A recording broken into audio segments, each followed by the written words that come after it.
Namaste. In today's video, I'll talk about how we can activate a spiritual awakening within ourselves in case you are interested in uh, progressing on the spiritual path, and how the universe will come along and it'll help you and guide you when you change yourself.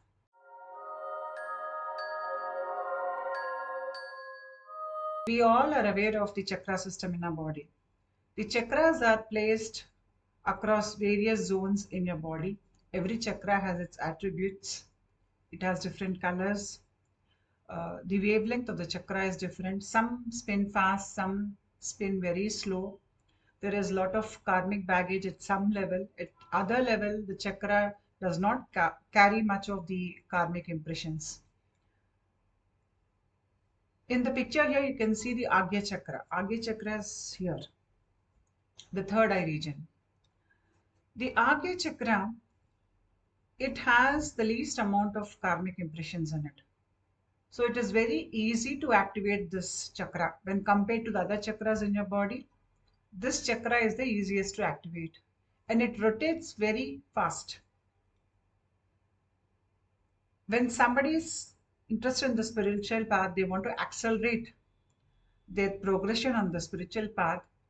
The ideal thing would be to concentrate on your Aagya chakra because that is the one that will spin very quickly and it may not take many years of your practice to activate the chakra. Whereas the lowest of all, the Muladhara chakra, is very difficult to rotate. Especially the lower three chakras, there is a lot of karmic baggage, there are a lot of heavy emotions. We need to work through a lot of our subconscious and unconscious aspects to get those chakras to cleansed and so that they will rotate. But Agya Chakra is the easiest of all. The Agya Chakra, if you look at it closely, it has two petals. One is Ha, one is Sha. These two petals, they represent a person's purity and innocence. When a person has a level of childlike innocence and a lot of purity, that is, he does not see bad in the external world.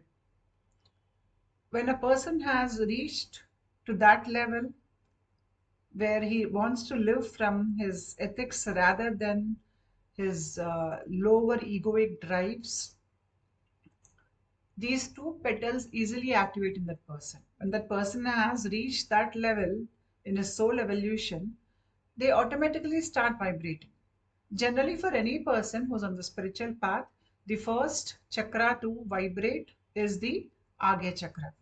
In one of my earlier videos, I spoke about this grid. I'll post a link to that in the description box below so that you can see the lengthier version of this. I've divided people based on their soul evolution into four quadrants. The first quadrant are those people who just live out of their own selfish needs, or they're just very self-centered. They do not care how they harm others, how their actions have consequences for the others. They don't understand it. So when you look at them at the soul evolution level, they are like babies or children. And many of them have personality disorders and they are animalistic in nature, ruled by their lower three chakras. Most people in the world come into this zone. The second zone, you have people who want to move on to the spiritual path, or at least they want to create a good image to the external world. So they partake in spiritual activities. They try to be in the community that is linked with doing social service or some types of good activities, or they are part of a meditation team, or they're into their prayers. They are trying to evolve. But within this zone, the people have not yet reached that level of inner authenticity. So they try to create a very good image for the external world by covering up their shortcomings and showing the shortcomings in others. So they are still not ready for that inner authenticity. The third quadrant, you have people who are very innocent, they're childlike. They do not see bad in others. They don't understand that they need to set boundaries. They don't understand human psychology. So they're taken advantage of, they're abused. These type of people have to learn to set boundaries. They have to learn to understand about human psychology. The fourth quadrant are the wise people. That is, these people have achieved that inner authenticity and they've learned their life lessons. The effort one needs to put to progress spiritually is the people in zone 2 have to develop authenticity to move into zone 4. And the people in zone 3, they have to learn life lessons. They have to retain their childlike innocence and they have to gain life lessons and move into the zone 4. Whereas people in zone 2, they have to keep those life lessons which are there within them and they have to develop the purity or the innocence to move into zone 4. When you understand where you are, whether you are in zone 2 or zone 3, it is easier for you to move to zone 4. The faster you make this move from those second and third zones to the fourth zone, the quicker your Aagya Chakra will activate because you're meeting the threshold of inner purity or innocence.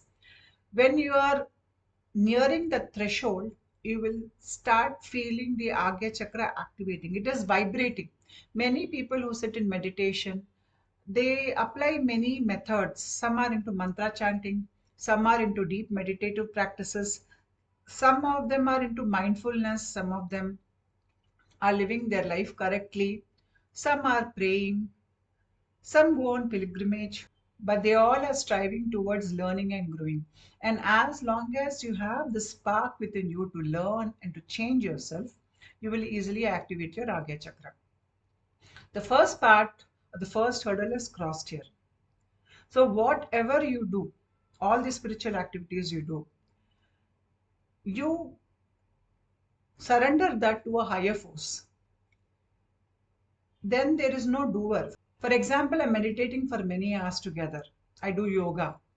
When I keep on telling myself that I am the doer of the exercise, I am the meditator,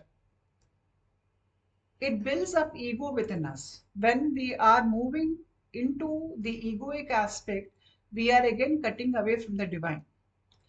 We should always surrender the results of all our spiritual practices to a higher power.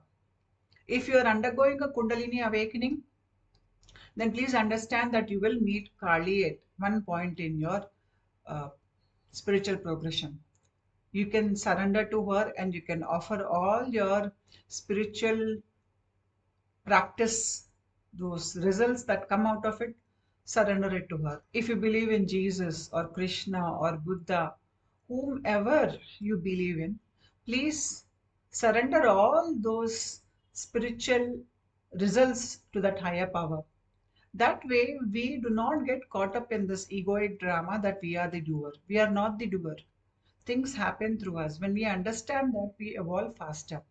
And when you disassociate with the idea that you are a doer, the Agya Chakra vibration increases within you. You can notice it yourself. No matter what path you belong to, once you achieve a level of inner purity and innocence, you will be automatically following a lifestyle which is in sync with the yama and niyamas that are given in Ashtanga Yoga.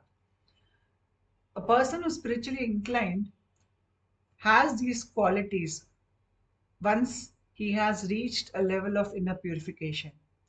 That is, he is not cruel. He tries to be authentic as much as possible.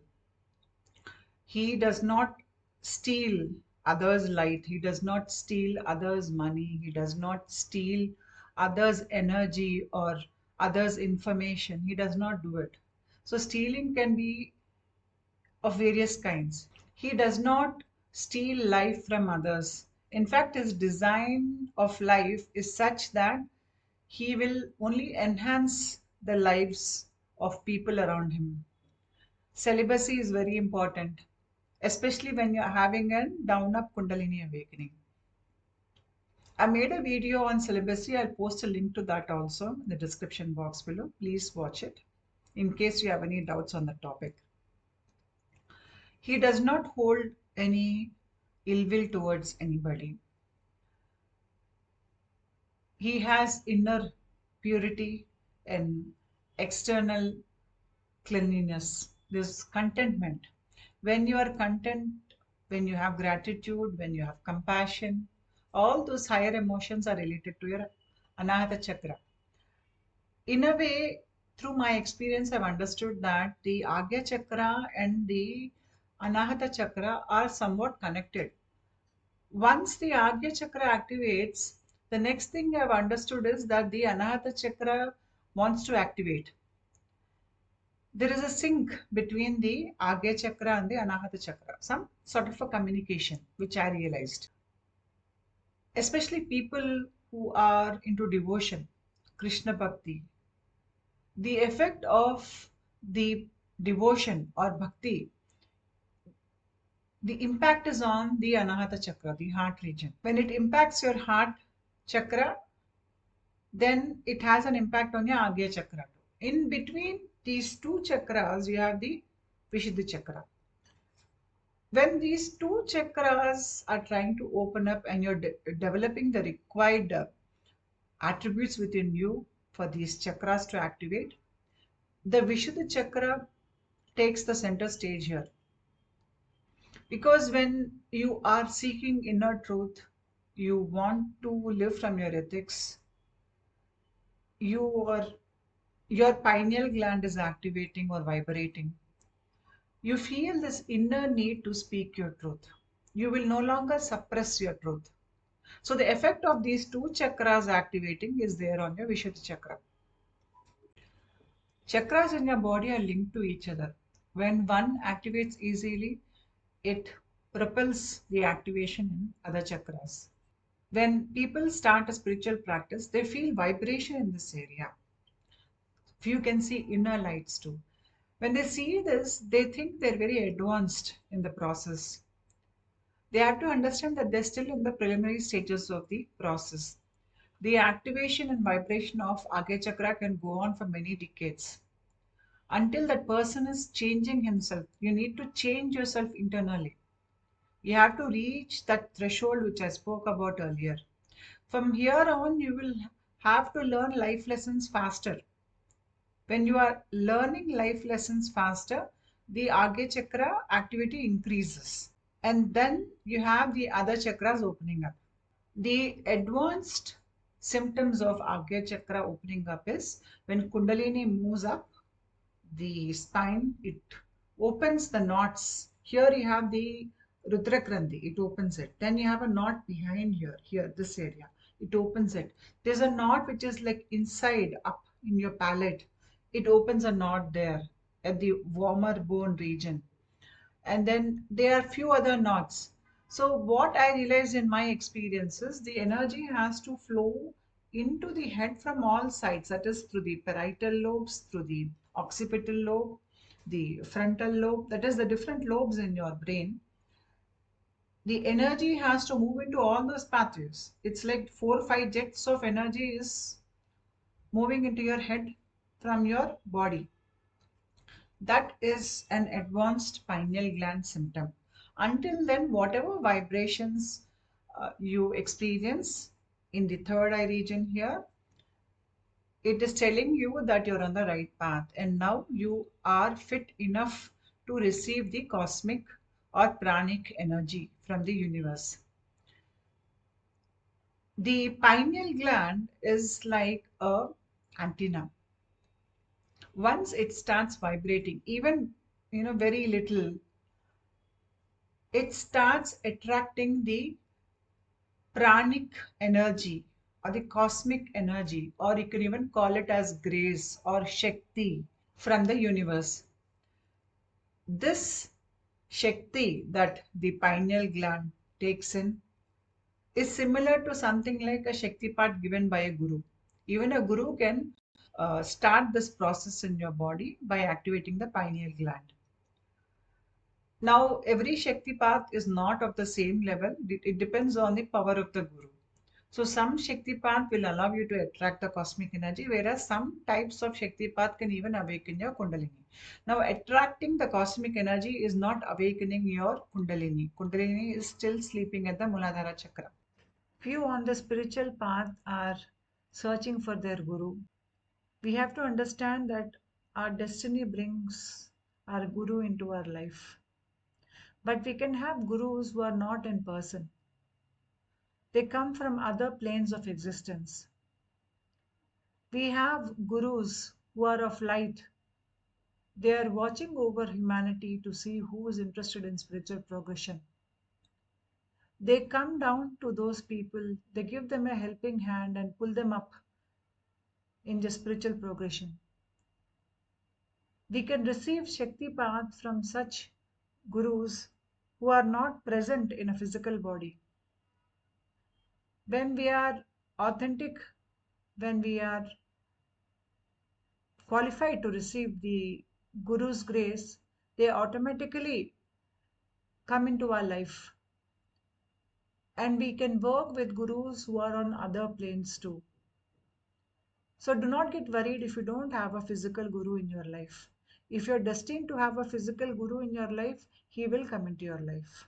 You have changed enough internally to be able to attract this cosmic energy.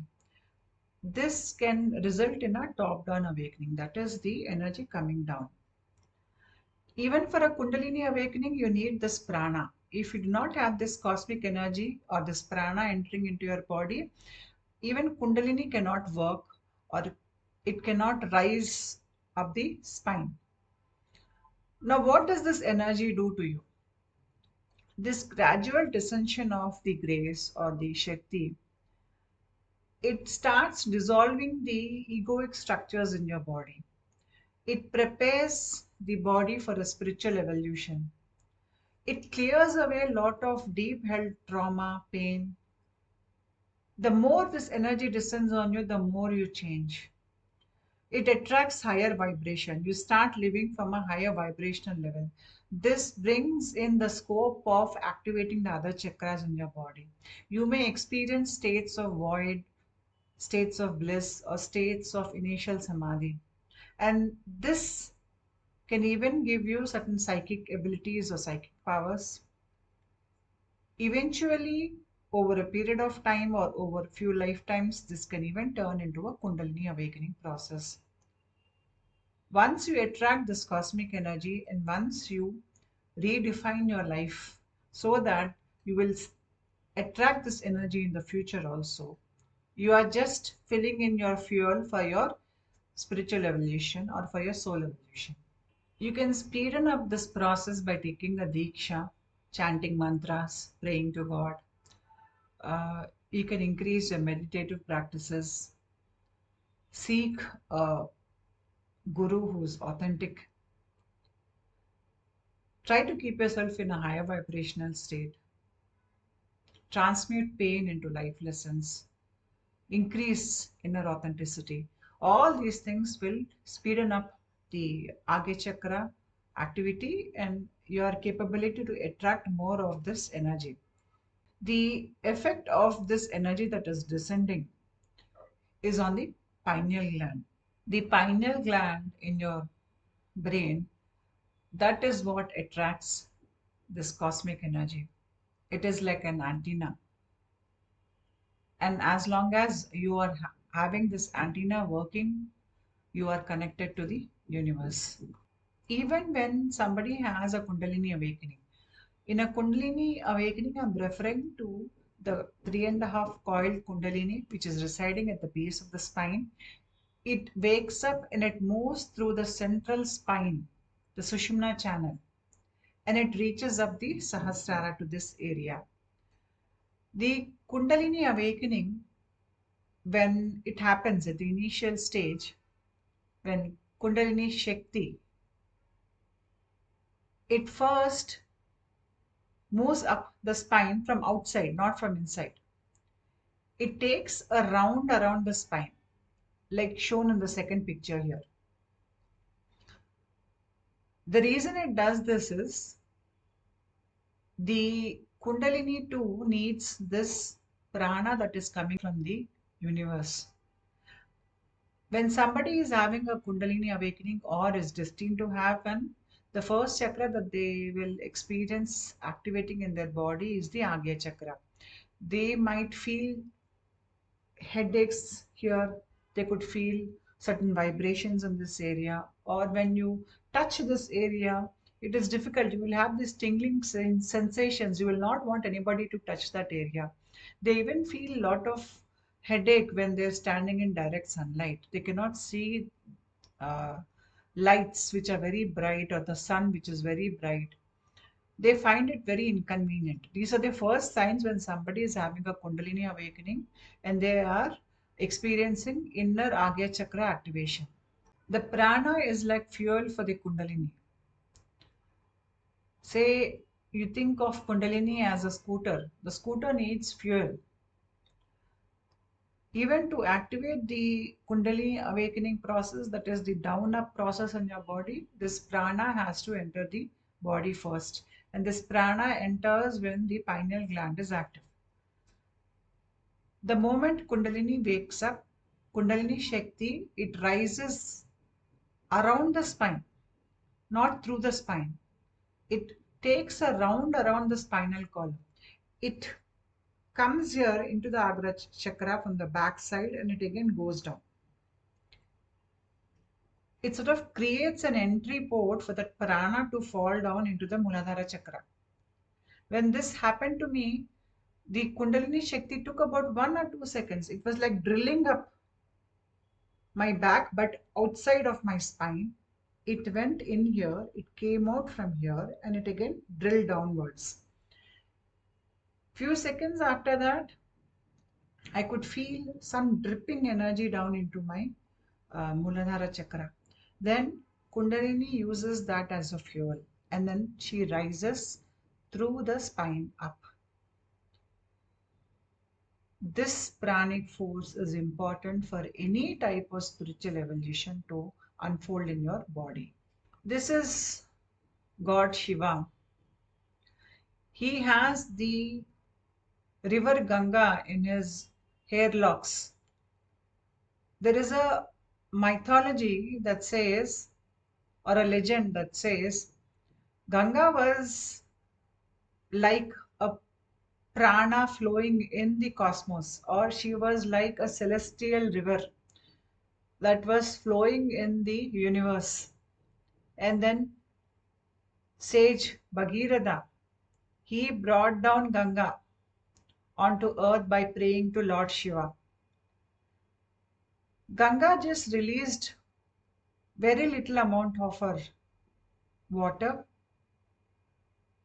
but earth could not handle her power. So Shiva had to step in and he locked her excessive power in his hair locks. And only part of it is left out onto earth.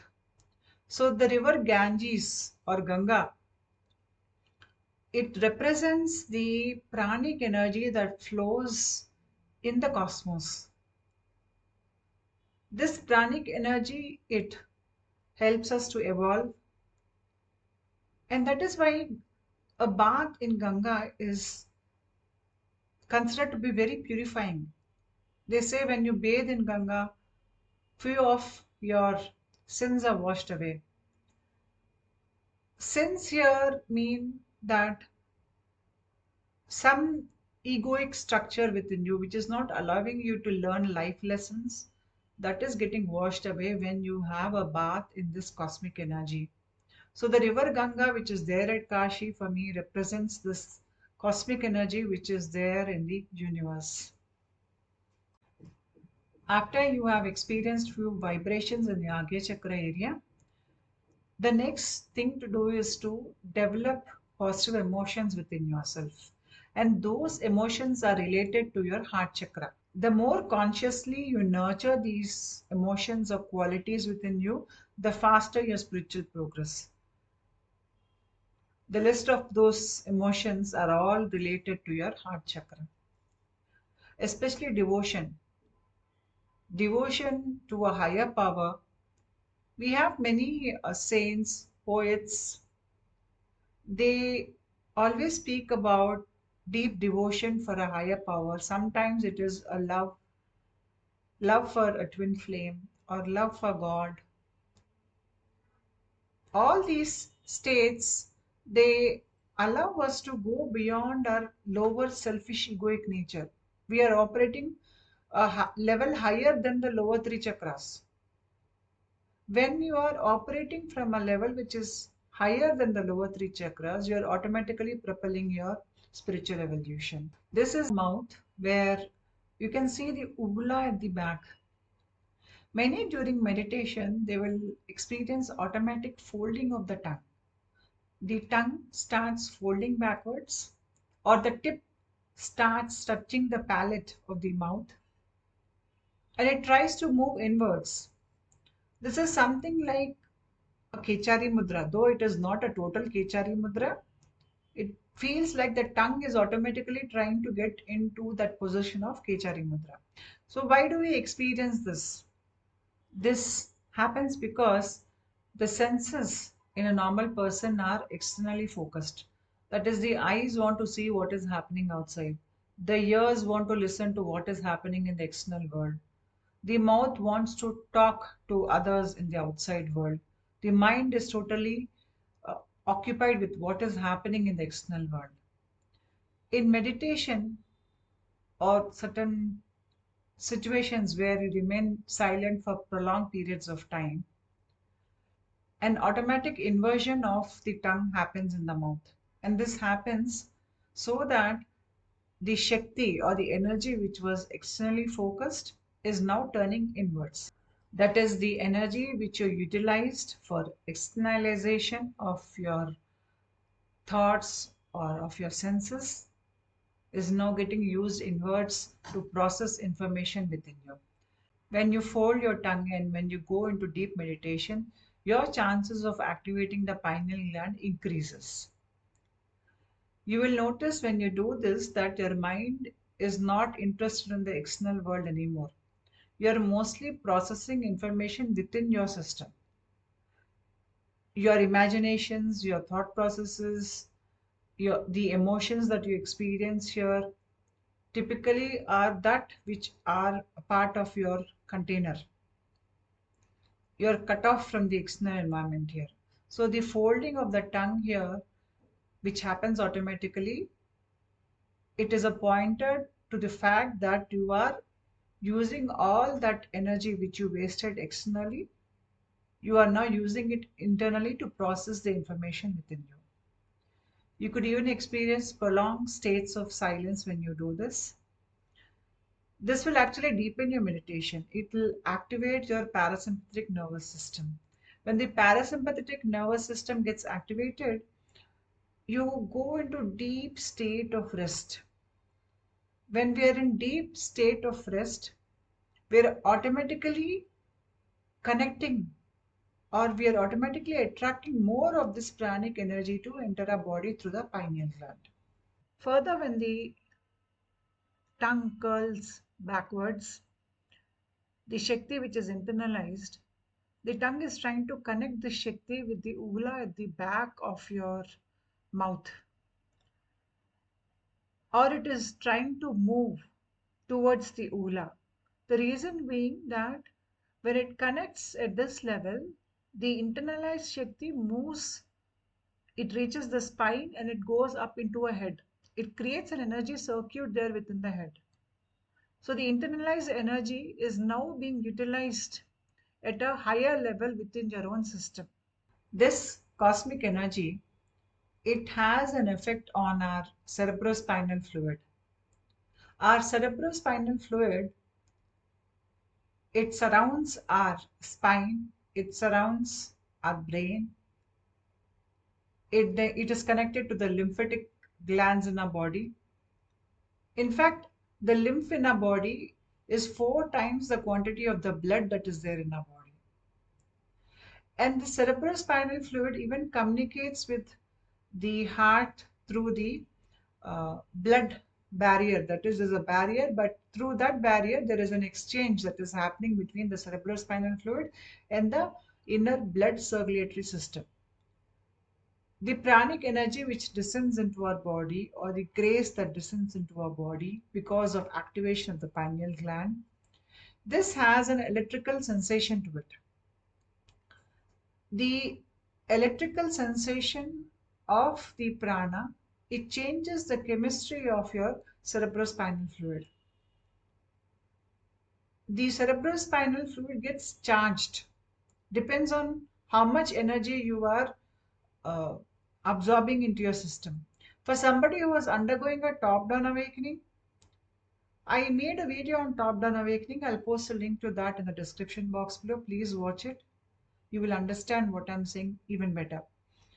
When somebody is undergoing a top-down awakening, lot of energy descends onto them. So this energy, the more number of times it descends and the amount of energy that descends, it will change the chemistry of your cerebrospinal fluid. There is more ionization, there are more free electrons in it. So you will feel it charged. Some even feel the cerebrospinal fluid draining at the back of their throat. They feel it in their mouth like something salty, or few have this sweet sensation. But there's a little minty electrical feeling associated with this dripping. But this will not be as charged as it is in a down up Kundalini awakening. In a down up Kundalini awakening, it is totally charged.